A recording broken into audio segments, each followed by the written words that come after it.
Hallo und willkommen zurück zu Learn German with Falk. Ich bin Falk und ich möchte heute mit dir über die Frage sprechen, wann spreche ich endlich fließend Deutsch?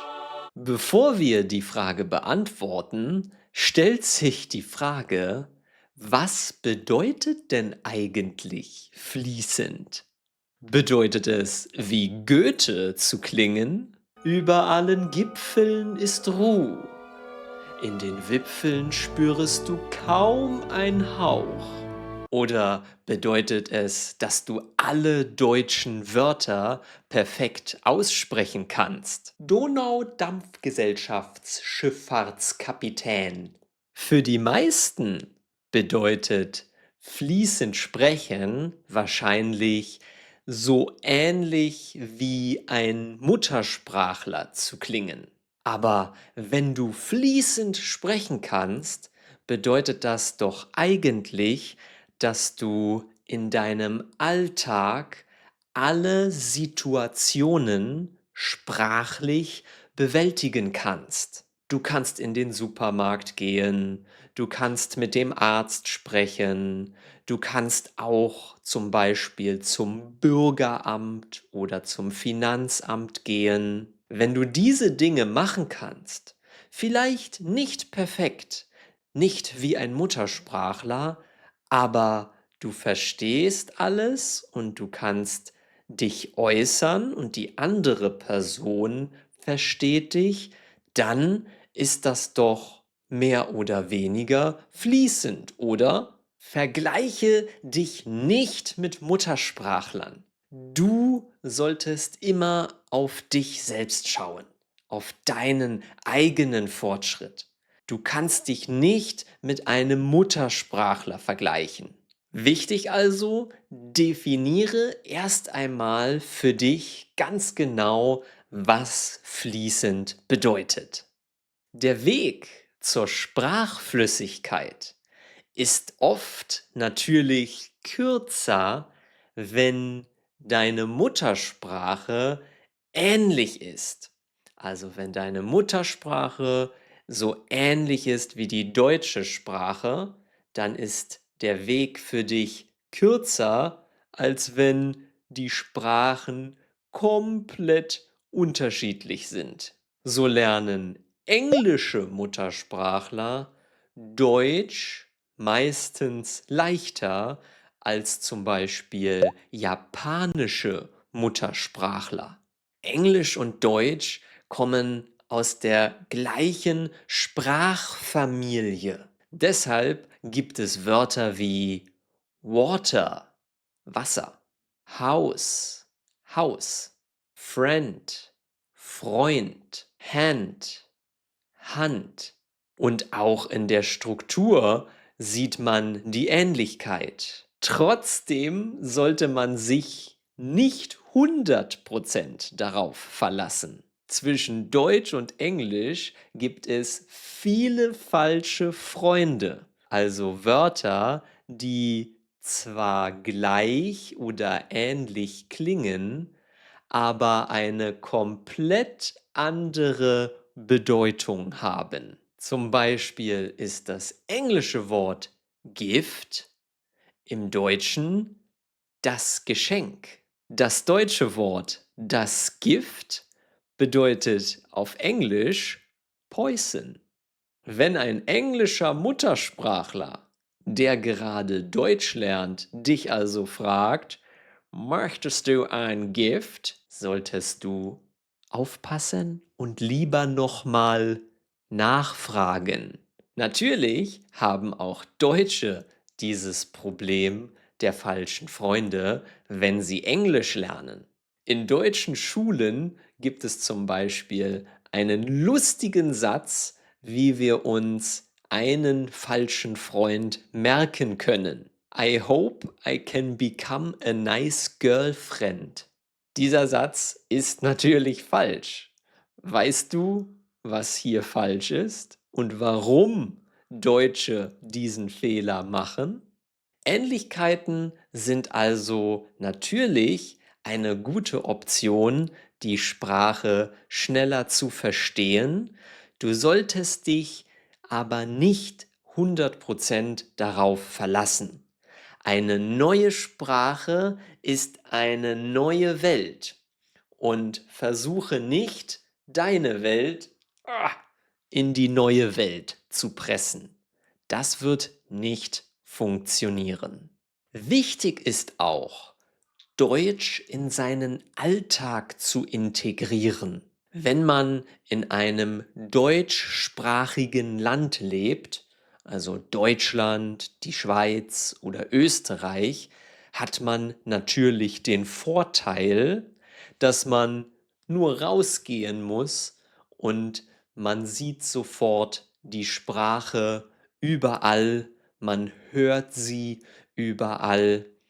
Das ist natürlich sehr praktisch beim Sprachelernen.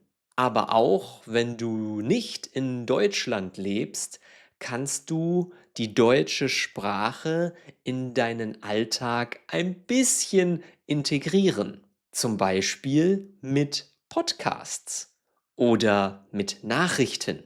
Ich weiß, wir haben alle einen sehr beschäftigten Alltag. Wir haben alle viel zu tun. Aber es reichen schon wenige Minuten. Vielleicht ein kurzer Podcast, vielleicht sogar ein bisschen deutsche Musik, eine Kurzgeschichte lesen. Kleine Dinge. Sie werden sich auch akkumulieren und du wirst auch Fortschritte machen. Wichtig ist nur, dass du versuchst, Deutsch in deinen Alltag zu integrieren. Sogar Selbstgespräche können helfen. Wenn du ein bisschen in deinem Kopf mit dir selbst sprichst, auf Deutsch, kann das auch helfen, ein bisschen in der Sprache zu denken. Kleine Dinge, versuche sie in deinen Alltag zu integrieren. In Deutschland gibt es ein Sprichwort, das sagt, der Weg ist das Ziel. Der Weg ist das Ziel. Das bedeutet, habe Spaß auf deiner Reise. Habe Spaß beim Lernen. Wenn du eines Tages tatsächlich perfekt Deutsch sprechen kannst, dann wirst du auf diese Zeit, die du gelernt hast, zurückblicken und dir denken, wow, das war eine tolle Herausforderung. Sieh das Deutschlernen wie ein Videospiel. Das Spiel ist natürlich manchmal schwierig. Du willst den Endgegner besiegen. Du möchtest das Spiel durchspielen, fertig spielen und gewinnen. Aber wenn das Spiel vorbei ist, dann ist auch der Spaß vorbei. Spaß ist natürlich ganz, ganz wichtig, um langfristig motiviert zu bleiben. Und eine Sprache zu lernen ist immer ein langfristiger Prozess. Du kannst alle Ressourcen heutzutage nutzen. Filme, Musik, Spiele. Du kannst sogar ein bisschen singen. Freude schöner Götterfunken, Tochter aus Elysium. Wenn du engagiert bleibst, dann lernst du auch schneller. Viele Lernende haben unglaublich Angst, Fehler zu machen. Sie trauen sich nicht zu sprechen, frei zu sprechen. Sie werden nervös und wollen nicht. Doch gerade Fehler sind wichtig, um zu lernen. Leg den Perfektionismus beiseite. Perfektionismus verhindert deinen Fortschritt beim Sprachelernen. Du solltest die Sprache auch aktiv nutzen, lange bevor du perfekt bist. Was auch immer perfekt bedeutet. Fehler sind ganz natürlich. Und ich weiß, wie schwierig das ist. Es gibt so eine Blockade. Ich kenne das auch. aber man muss sich trauen. Man muss durch die Blockade gehen. Auch wenn du Fehler machst, Muttersprachler werden dich verstehen. Deine Botschaft wird von der anderen Seite trotzdem verstanden, auch wenn du kleine Fehler machst. Und das Wichtigste bei der Sprache ist doch die Kommunikation, das Verstehen voneinander. Manchmal kann Perfektionismus sogar dazu führen, dass die andere Seite dich gar nicht versteht. Entschuldigen Sie, können Sie mir sagen, wo die kalte Bratwurst, Dativ vor Akkusativ, dann Genitiv, dann Plusquamperfekt. Können Sie mir bitte sagen, wo gibt es bitte eine Kartoffel, was? Also, habe keine Angst vor Fehlern, geh raus, sprich mit den Leuten, gib dein Bestes und lerne aus deinen Fehlern. Natürlich sollst du nicht nur Fehler machen, sondern aus den Fehlern lernen und wieder ein bisschen besser werden mit jedem Fehler. Um die Motivation aufrecht zu halten, ist es auch wichtig, kleine Ziele zu haben, sich kleine Ziele zu setzen und diese immer wieder zu erreichen.